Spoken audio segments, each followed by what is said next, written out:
এই ধরনের রিজনিং থাকলে আমরা কিভাবে সলভ করব।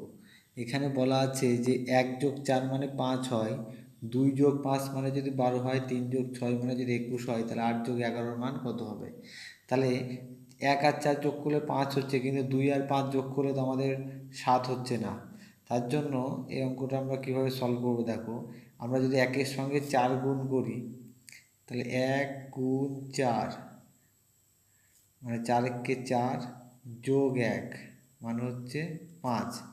তাহলে একই রকমভাবে যদি 2-এর সঙ্গে 5 গুণ করি, 2 গুণ 5 যোগ 1-এর পরের সংখ্যা হলো 2, তাহলে হচ্ছে 12। আবার 3-এর সঙ্গে যদি আমরা 6 গুণ করি, 3 গুণ 6, তার সঙ্গে যদি আবার এই 3 যোগ করি, তাহলে 3 × 6 = 18 আর 3-এ 21। একই রকমভাবে যদি 8-এর সঙ্গে 11 গুণ করি, তাহলে 8 গুণ 11 যোগ 8, তাহলে 8 × 11 = 88, 88 আর 8-এ হচ্ছে 96। তাহলে এটা হচ্ছে আমাদের অ্যান্সার। তাহলে আমাদের অ্যান্সার হচ্ছে বি সঠিক।